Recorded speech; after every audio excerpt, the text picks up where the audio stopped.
Ya, assalamualaikum warahmatullahi wabarakatuh. Kembali lagi di perkuliahan biomedik. Di pertemuan ke-13 ini kita akan membahas tentang masih dalam topik parasitologi. Ya, kali ini kita akan membahas tentang protozoa parasit lebih tepatnya. Tentu di sini harapannya Anda dapat memahami jenis-jenis protozoa yang bersifat parasit, kemudian jenis-jenis penyakit yang disebabkan oleh protozoa tersebut, bagaimana cara diagnosisnya, gejalanya, serta pengobatan ya untuk mengatasi penyakit yang disebabkan oleh protozoa parasit. Baik, kita langsung saja ya untuk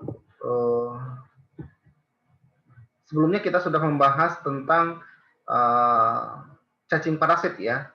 Ada helminths yang lebih dikenal, ada kelompok nematoda, trematoda, ada cestoda. Nah, kali ini kita masuk ke dalam kelompok protozoa ya. Di sini ada 4 filum yang lebih familiar untuk protozoa parasit ini. Ada Rhizopoda ya, ada Flagellata, ada Ciliata dan Sporozoa. Oke, kita lihat apa itu.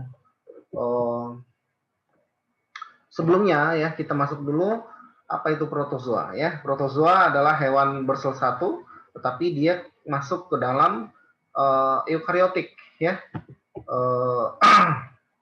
Dan sangat banyak di alam ya. Kita dapat temukan banyak di alam protozoa ini, terutama di daerah-daerah perairan ya. Hidup banyak di daerah perairan. Kemudian juga beberapa dari protozoa ini ada yang bersifat parasit, ada yang tidak ya, bahkan ada yang sebagai indikator sebuah pencemaran lingkungan ya.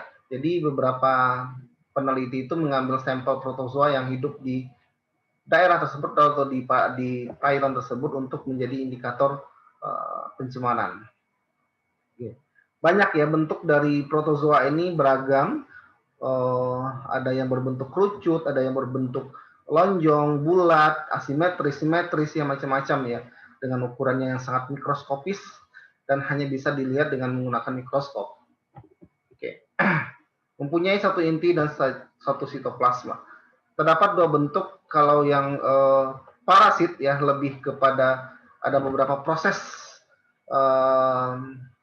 apa namanya tuh metamorfosis dari bentuknya ya. Ada dari kista membentuk trofozoid ya. Trofozoid ini artinya bentuk dari selnya itu aktif membelah dan memakan nutrisi di sekitar. Sedangkan kista ini dalam bentuk dorman ya. Dia tidak membelah, tetapi pada fase di mana tempat dia bisa membelah dia akan menjadi trofozoid. Oke. Kita masuk ke yang pertama, kelas dari protozoa ya. Ada Rhizopoda atau berkaki semu. Nah, ini salah satu contohnya adalah amuba.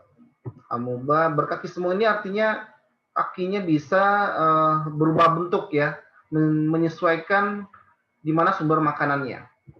Jadi tidak berarti bentuknya secara asimetris.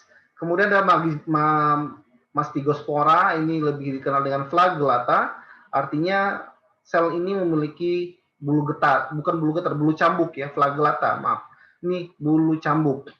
Jadi ada beberapa tentakel yang lebih memanjang ya. Nah, di sini berfungsi sebagai pergerakan. Kemudian ada Ciliopora, cilia ya, bersilia. Nah, ini baru bulu getar. Ini kebalik ya, maaf. Jadi di mana cilia ini di bagian permukaan selnya tuh banyak ditumbuhi bulu-bulu halus ya, yang juga berfungsi sebagai pergerakan, bahkan berfungsi sebagai transfer genetik juga dan reproduksi. Kemudian ada sporozoa. Nah, ini sel atau protozoa yang tidak memiliki alat gerak ya.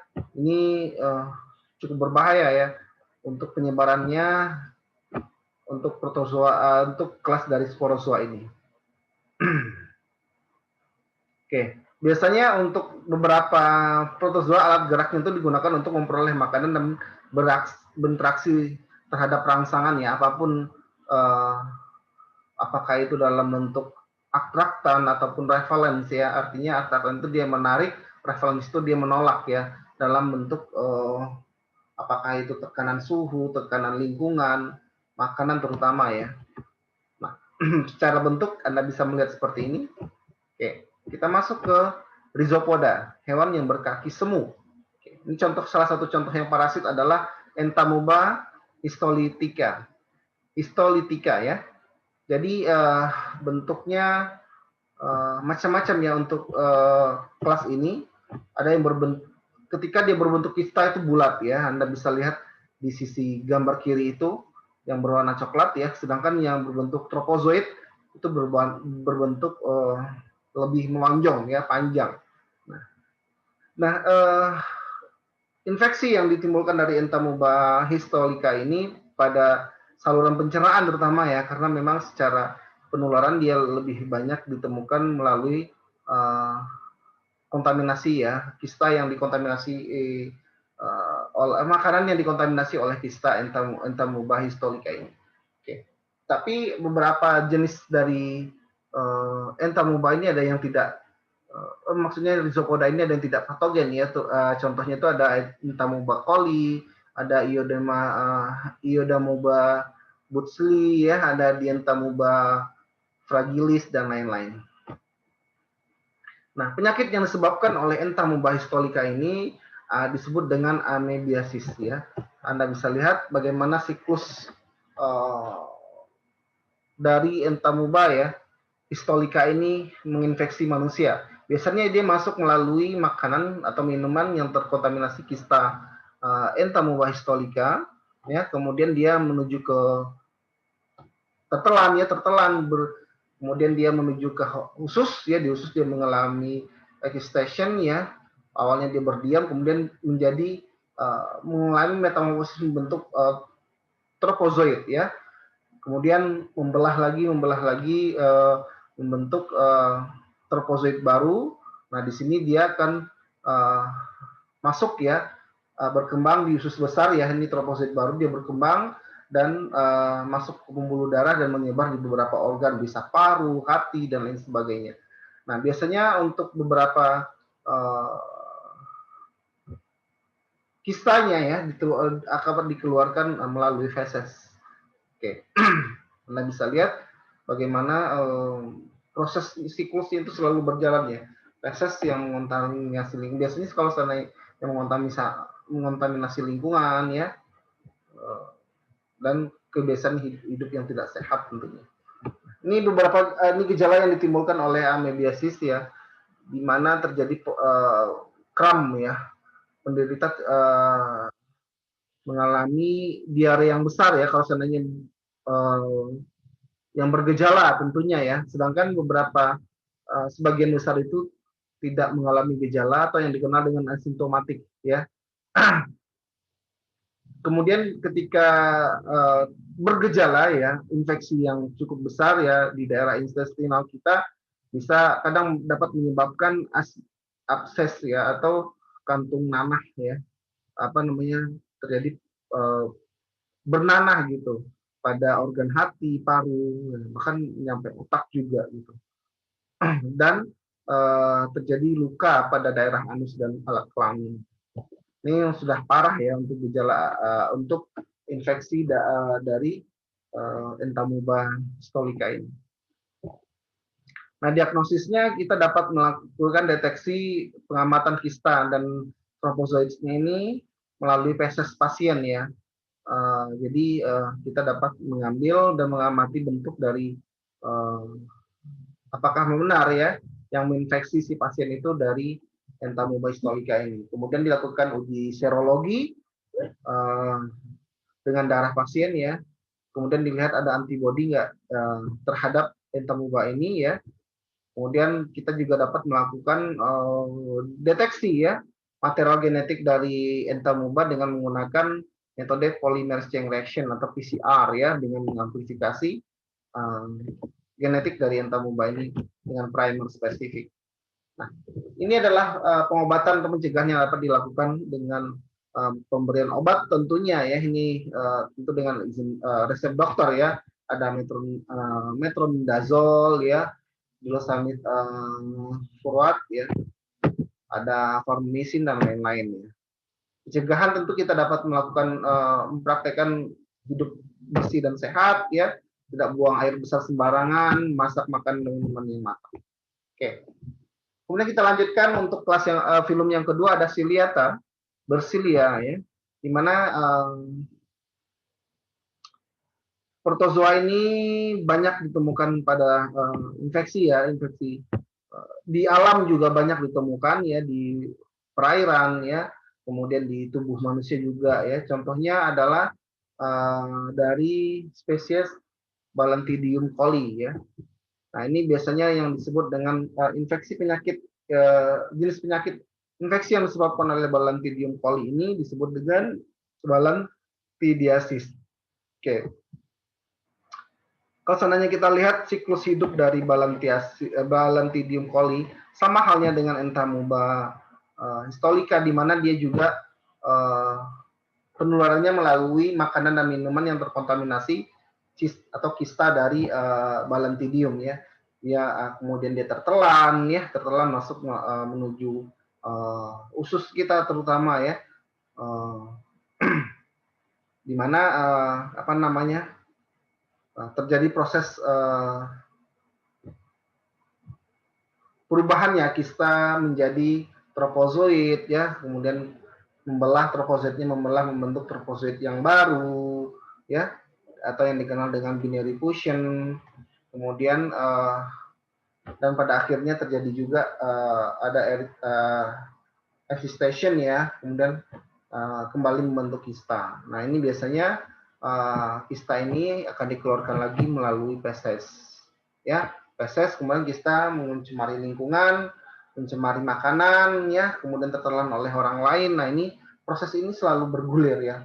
Namanya siklus tentu tidak pernah terputus tentunya. Kita dapat memutusnya dengan bagaimana kita melakukan pencegahan menerapkan hidup yang bersih dan sehat.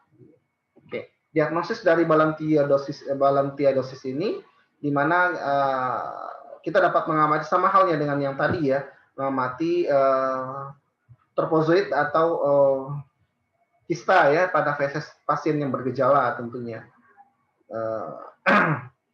Dan pada umumnya ya yang terinfeksi dari Balantidium ini tidak mengalami gejala atau asimptomatik ya, sedangkan yang bergejala tentu lebih disertai dengan diare dan sakit perut ya. Dan gejala beratnya itu bahkan adanya penurunan sistem imun ya yang parah pada kita, drop istilahnya. Kemudian bagaimana kita melakukan pencegahan tentu dengan menggunakan obat dengan resep dokter ya, pemberian tetrasiklin ya, kemudian ada metronidazole, idoquinol dan lain-lain. Namun di sini kita harus perhatikan adanya pengobatan yang ini ya, yang sangat dihati-hati ya, terutama untuk ibu hamil dan anak-anak. Kemudian kelas flagellata. Nah, ini adalah kelompok dari filum flagellata, flagellata ya, atau yang memiliki bulu cambuk ya. Nah, di sini beberapa spesies dari filum flagellata ini ada Trichomonas tenax ya, ada Trichomonas vaginalis. Nah, ini yang lebih banyak menginfeksi manusia itu adalah Trichomonas vaginalis ya, dia menginfeksi pada organ kelamin wanita dan pria ya. Sama halnya ya, dia berbentuk prosesnya juga sama, ada kista, kemudian ada bentuk trofozoid ya, membentuk seperti hati ya, dengan 4 flagel yang berukuran sekitar 15 mikron. Ini Anda bisa lihat bentuk dari Trichomonas vaginalis di bawah mikroskop ya, berbentuk seperti apa ya ini, daun ya. Nah, ini bentuk ininya ada flagelnya atau cambuk. Kemudian ada kelompok dari Trichomonas tenax ya, ini hidup di rongga mulut ya. Ya, ini yang menyebabkan adanya gigi berlubang. Nah, ini bagi yang tidak sering gosok gigi nih ya. Hati-hati, ada kontaminasi Trichomonas tenax. Kemudian Trichomonas Oke. Nah, ini adalah siklus dari Trichomonas vaginalis. Tentu di sini kita dapat lihat ya, proses penularan antar manusia ke manusia itu melalui hubungan seksual ya. Ini yang harus dihindari, bagaimana kita bisa memberlakukan kehidupan yang sehat tentunya ya, dengan setia kepada pasangan gitu, tidak mengontak-ganti pasangan gitu ya. Jadi dia topozoid ini dapat menetap pada daerah vagina dan kelenjar prostat ya pada laki-laki. Oke. Nah, gejala yang ditimbulkan dari penyakit yang disebabkan oleh Trichomonas vaginalis ini atau yang dikenal dengan trichomoniasis ya, di mana terjadi peradangan pada vagina yang disertai rasa gatal, lendir ya, kekuningan, bernanah bahkan ya, berbau busuk, ya, nyeri kemih dan lain sebagainya. Kemudian pada laki-laki tentu di sini adanya peradangan pada uretra ya, sehingga sakit ya pada saat kita pipis tentunya gitu. Nah, pengobatannya dilakukan dengan obat dengan resep dokter ya. Salah satu contohnya ada metronidazole ya. Kemudian yang paling penting itu bagaimana kita menjaga pasangan kita, memastikan pasangan kita juga sehat ya dan bebas dari infeksi dari Trichomonas ini. Kemudian film yang selanjutnya adalah sporozoa, yaitu protozoa yang tidak memiliki alat gerak ya. Salah satu contoh, beberapa contohnya itu ada Plasmodium vivax, Plasmodium oval, ada Plasmodium malaria, ada Plasmodium falciparum ya, falciparum.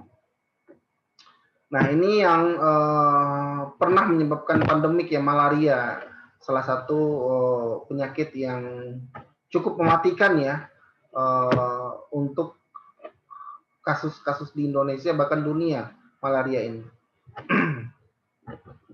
Ini disebabkan oleh Plasmodium falciparum ya. Dia ada vektor ya yang perantara dari Plasmodium ini melalui nyamuk Anopheles ya, Anopheles sp. Jadi biasanya sih malaria ini kan berkembang pada musim-musim hujan ya, di mana kita dapat menemukan sarang nyamuk di mana-mana ya dengan adanya genangan air dan lain sebagainya.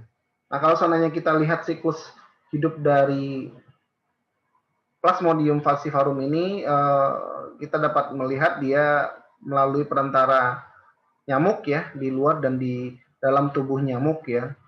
Jadi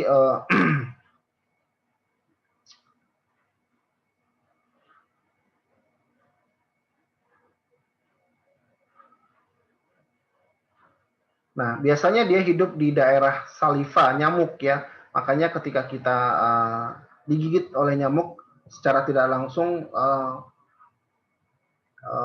sporozoidnya dari Plasmodium ini akan masuk ke dalam tubuh kita ya, dan dapat masuk ke dalam aliran darah ya. Kemudian secara cepat sporozoid ini akan masuk ke organ hati ya. Di dalam organ hati sporozoid akan berkembang menjadi skizon ya, di mana skizon ini skinzoid ya, maaf, skizon.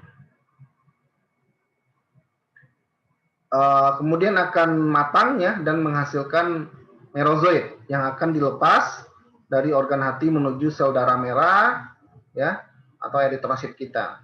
Nah, di dalam eritrosit ini mesozoid akan berkembang menjadi tropozoid matur ya, imatur ya. Kemudian yang berbentuk cincin, Anda bisa lihat di situ.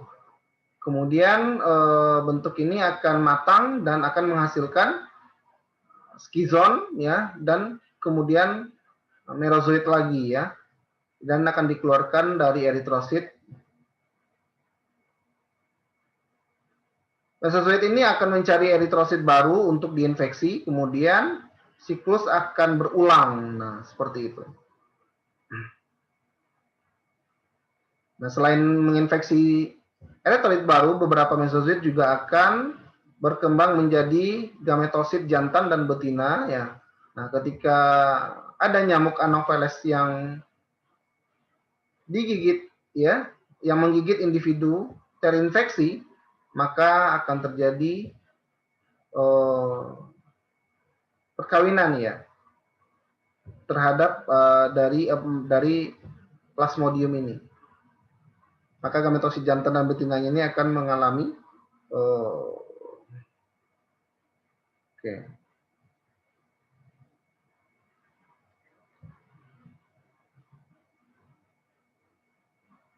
Ya. Untuk lebih lengkapnya silakan Anda baca pada modul ya. Oke, bagaimana kita melakukan pencegahan terhadap malaria ya? Kita dapat melakukan pola hidup yang sehat tentunya ya, lingkungan yang sehat dengan fogging ya, melakukan fogging yang untuk membunuh bibit-bibit nyamuk, kemudian juga membiasakan ya tidak ada tumpukan sampah, genangan air ya. Nah, ini akan menjadi sarang-sarang nyamuk tentunya ya, membasmi sarang-sarang yang potensi ditumpangi oleh nyamuk. Kemudian kita juga melakukan pengobatan obat anti malaria ya. Salah satu contohnya itu adalah ada artemisin ya, artemisin combination therapy ya. Oke, baik. Sekian saja untuk materi tentang protozoa parasit. Mudah-mudahan Anda dapat memahaminya dengan baik ya. Mungkin saya tidak banyak bercerita tentang parasit karena memang bukan di bidang saya gitu. Jadi silahkan dikembangkan untuk materinya ya, cari sumber-sumber yang lain yang lebih up to date. Tentunya Anda juga bisa mengacu kepada modul yang sudah disediakan. Silakan dikerjakan tugasnya, dibuat kuisnya. Dari saya sekian saja. Mohon maaf atas segala kekurangan. Assalamualaikum warahmatullahi wabarakatuh.